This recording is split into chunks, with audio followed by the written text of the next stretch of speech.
Welcome back. I'm Dr. Tara McCannell, the Director of the Ophthalmic Oncology Center at UCLA. I'm a member of the Department of Ophthalmology at the Stein Eye and Doheny Eye Institutes at UCLA, and it's a privilege to be here to continue to speak to you about ocular melanoma survivorship. In this video, I'm going to continue to speak about the important considerations for ocular melanoma survivors, including things that you can do to promote your ocular, physical, and mental health, no matter how recently you may have been diagnosed or received your treatment. We believe that the more information that you have at your disposal about your health condition, the more control you have over your life, health, and overall well-being.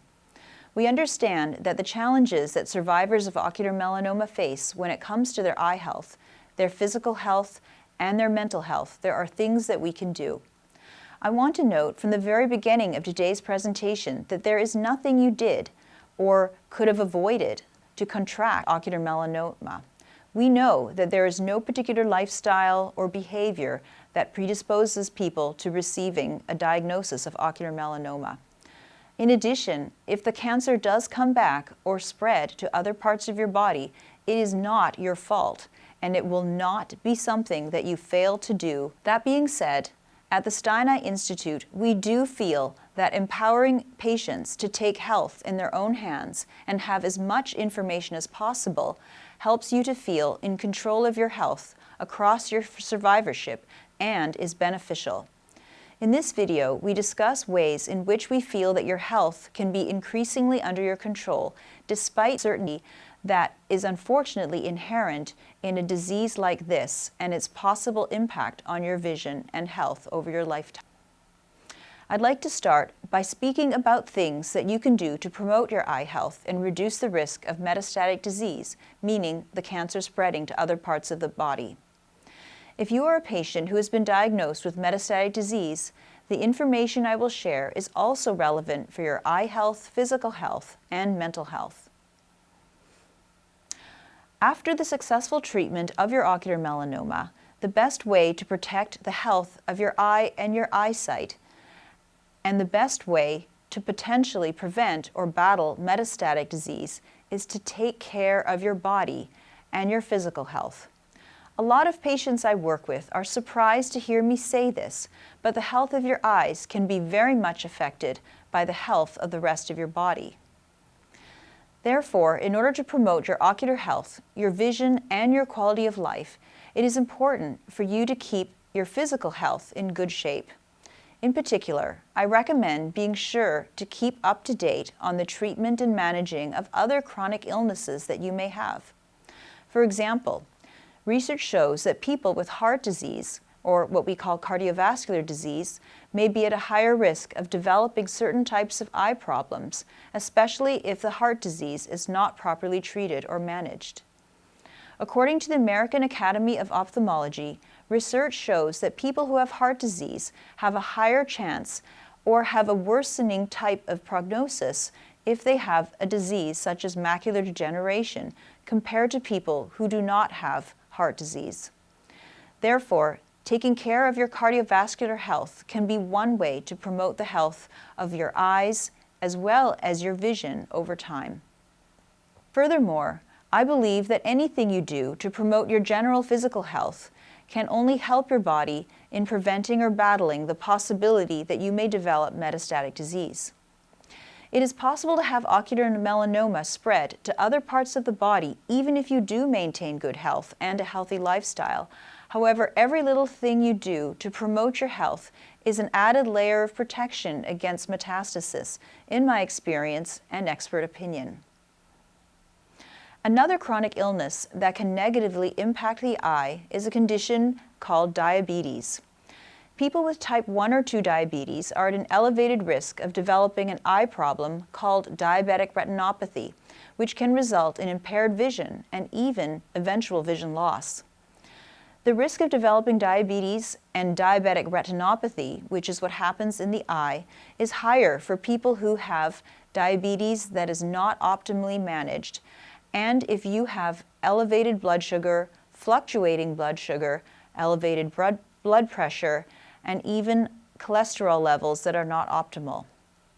If you are someone who has diabetes, it is therefore very important to manage your diabetes, not only to protect your physical health, but also to have an impact on your overall health, which includes your eye and vision. Even if you don't have diabetes, heart disease, another form of illness, maintaining a healthy lifestyle is important in protecting your ocular health. As I mentioned earlier, what is good for your body in general is good for your eye and can help your body prevent impairment to vision and other health concerns, such as cancer recurrence and metastasis over your lifetime. I've been emphasizing this idea that keeping your physical health and being in good shape can do wonders for promoting your ocular health and reducing your risk of metastatic disease. If you do have metastatic ocular melanoma, maintaining your physical health is equally as important so that you can do better with fighting metastatic progression. But what do I mean by keeping a healthy lifestyle other than managing or preventing forms of chronic illness? Let's talk about this further. Let's start with the topic of exercise. It is so important to adopt a regular exercise routine in line with what you are physically capable of. I always encourage people to find a way to exercise that works for them, and this will be different among individuals. Walking, for example, is great for the body and a good place to start if you do not presently have an exercise routine.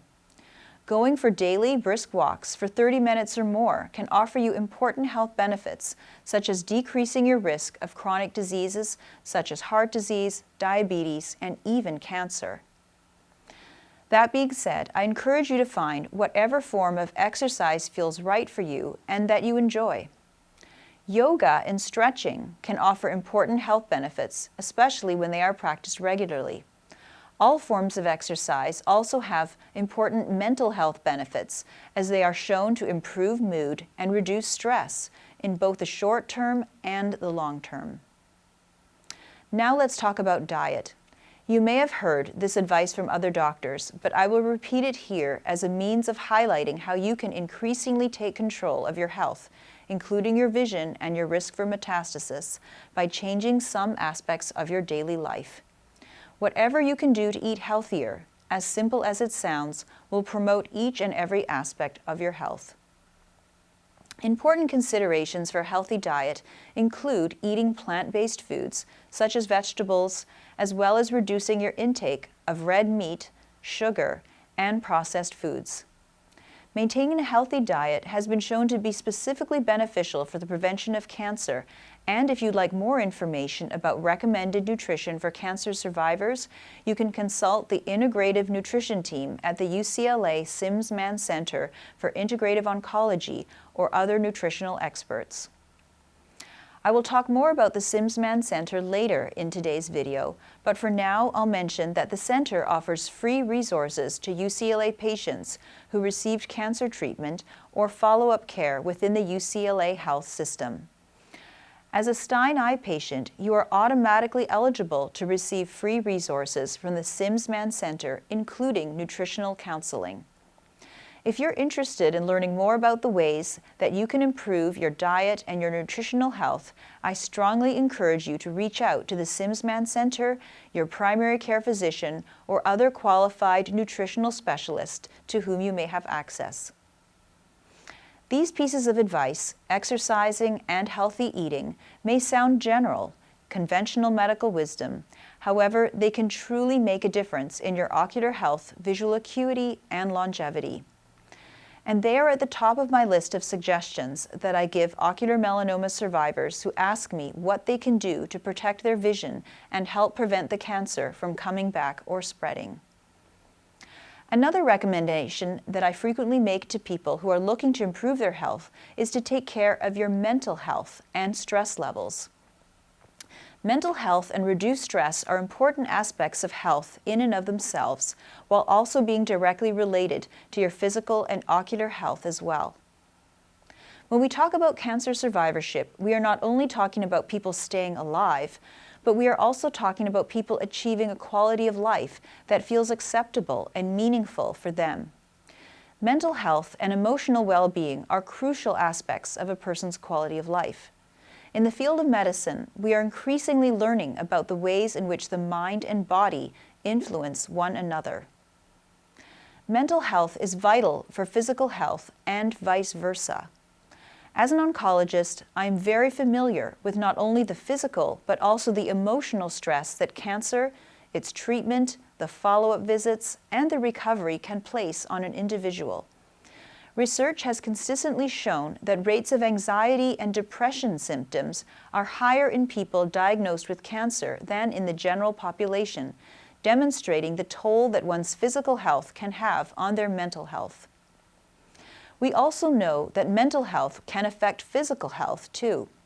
For example, studies have shown that lower levels of stress, anxiety, and depression can be protective against cancer onset, as well as predict better treatment outcomes, such as longer survival for people undergoing treatment or who are in recovery.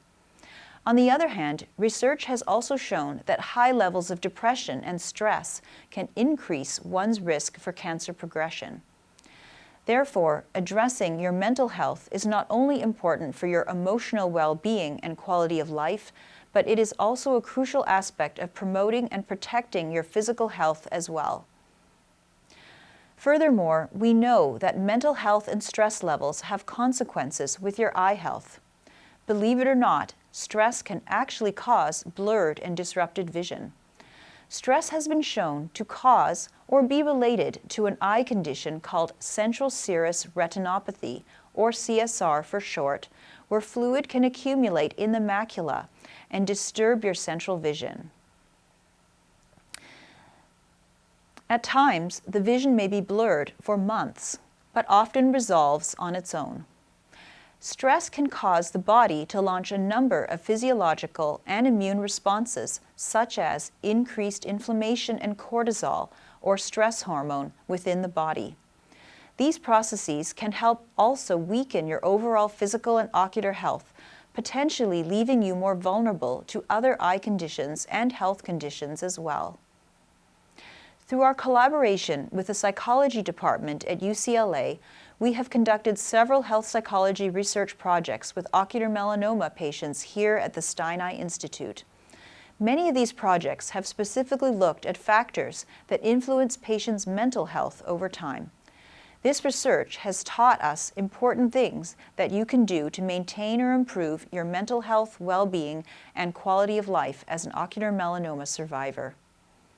The leading insights we have gained from our health psychology research concerned the topic of coping. We wanted to know what are some of the best ways to cope with ocular melanoma and its consequences for your vision, ocular health, and general physical health. How can people best cope with these sources of stress to support their mental health and well-being? Research, including our own, has demonstrated that a certain type of coping, what we call approach-oriented coping, tends to be associated with the best psychological and disease-related outcomes for cancer survivors, including ocular melanoma survivors. So, what is approach-oriented coping? Approach-oriented coping can be defined as mental and behavioral efforts people take to manage stressful experiences in ways that address the stressor directly. In other words, when people engage in approach-oriented coping, they attempt to manage their stress by going towards or approaching the stressor some way, such as by trying to resolve the stressor, create a plan for dealing with the stressor, or expressing their emotions about the specific stressor. Approach-oriented coping is often contrasted with avoidance-oriented coping, which is a type of coping where people move away from, avoid, the given stressor as a means of dealing with their stress.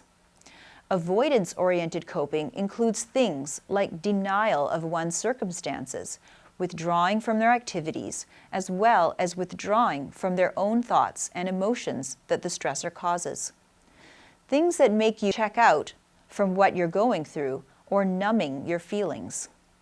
Approach-oriented coping, as opposed to avoidance-oriented coping, has been shown to be associated with an array of better mental, physical, and quality of life outcomes for patients with various forms of cancer, including ocular melanoma.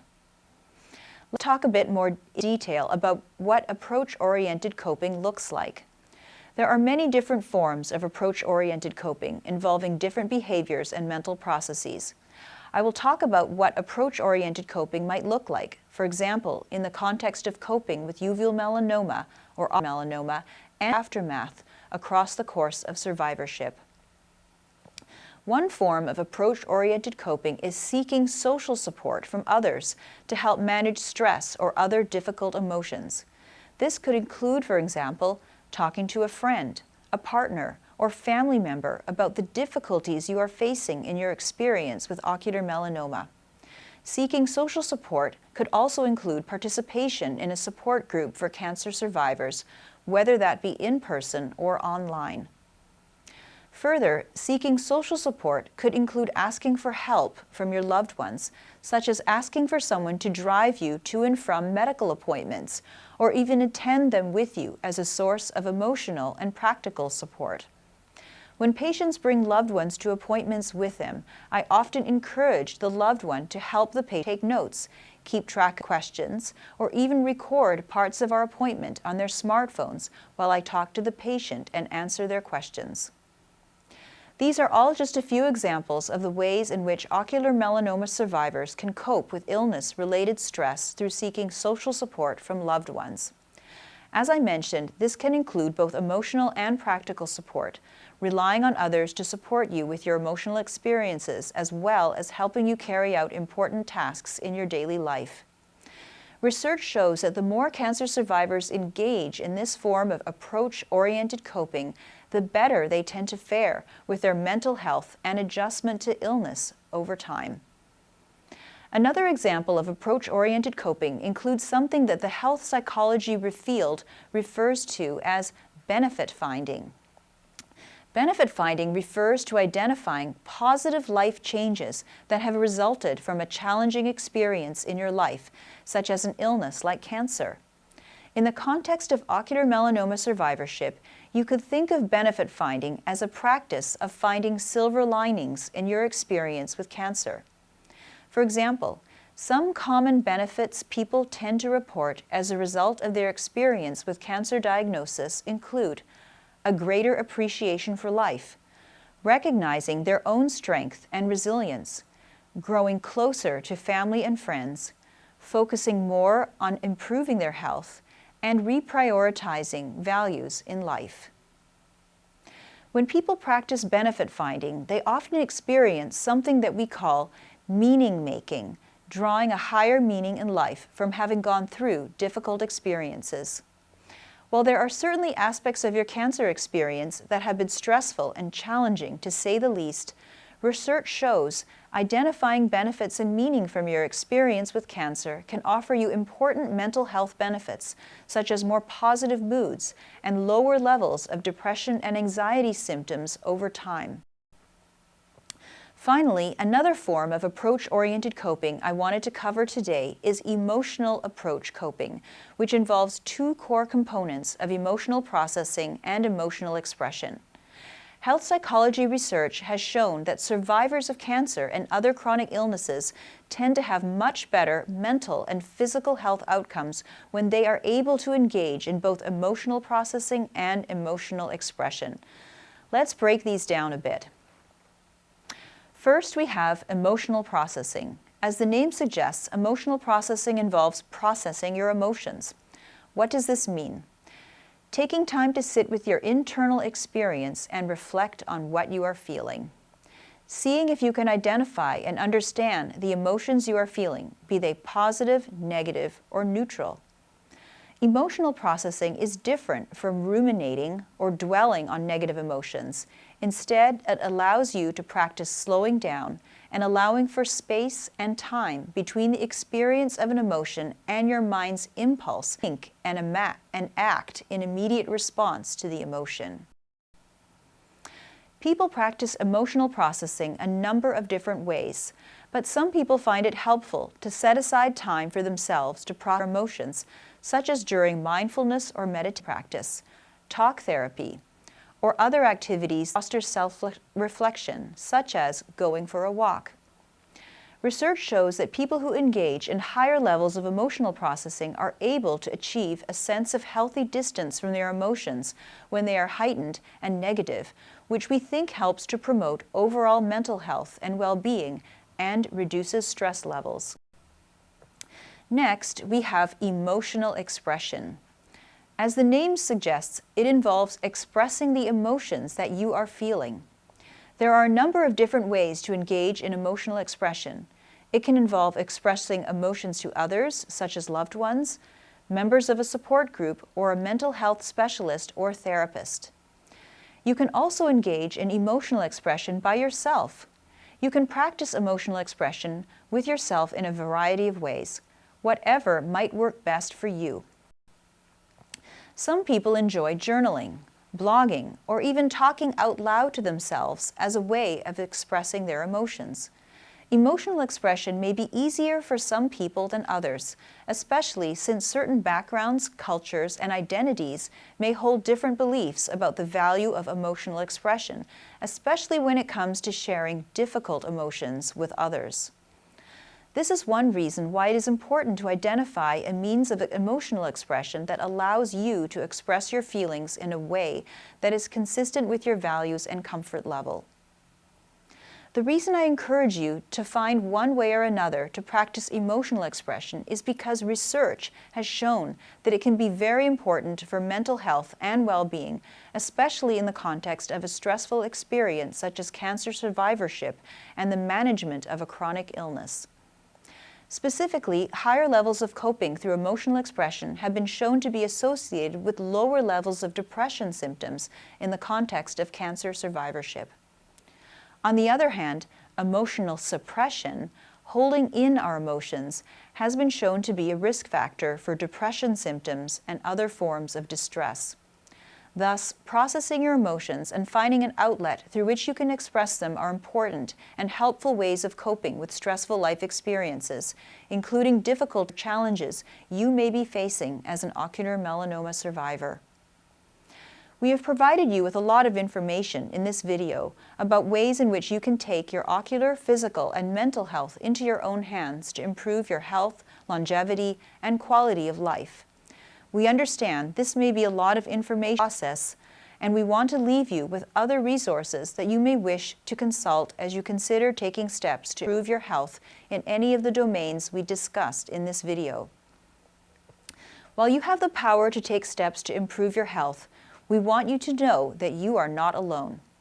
There are wonderful local resources available to support you in your efforts of improving your health.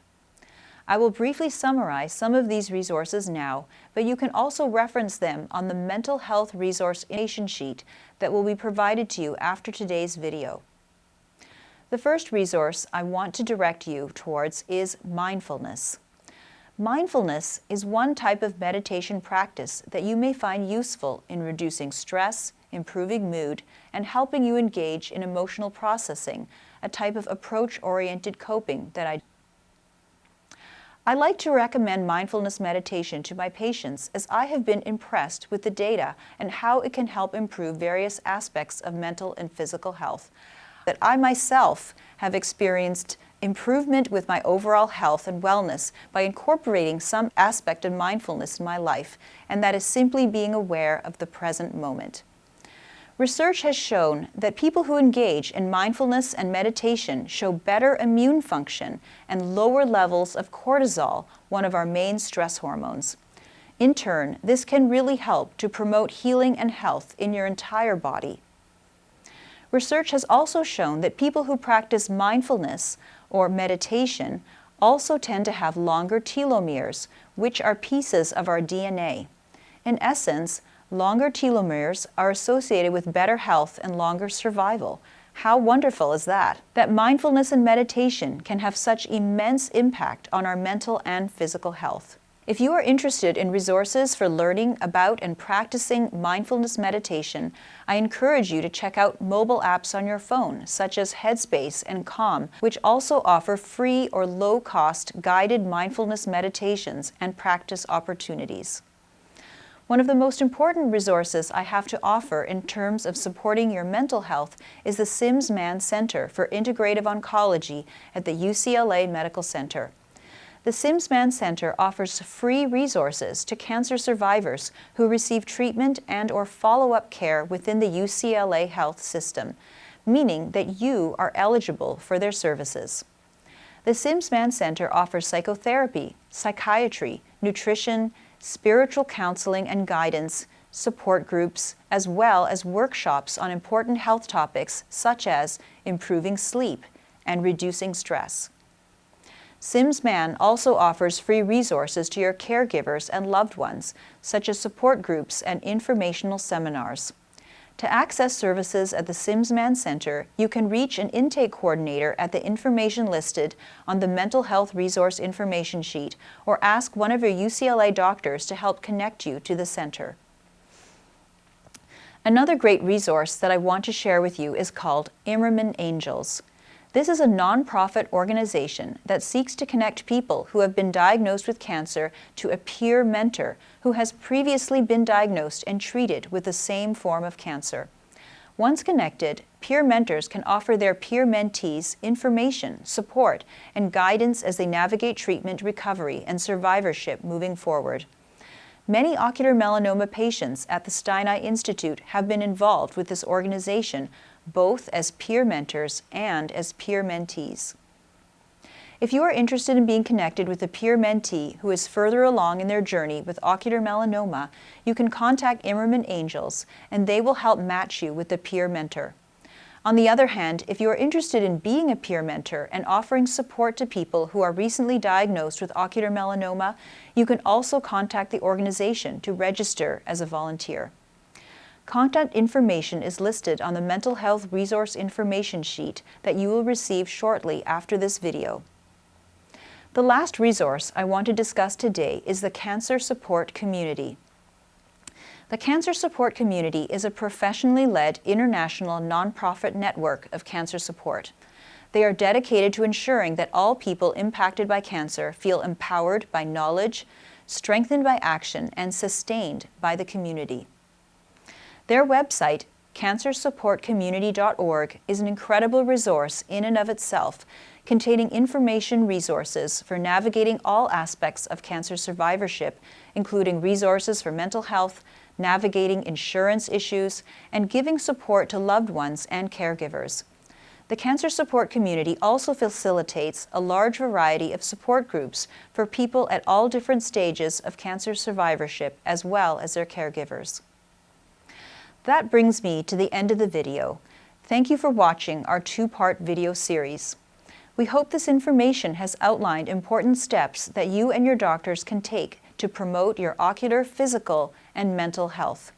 We are here to help you feel in control of your health and in control of your life as a survivor of ocular melanoma.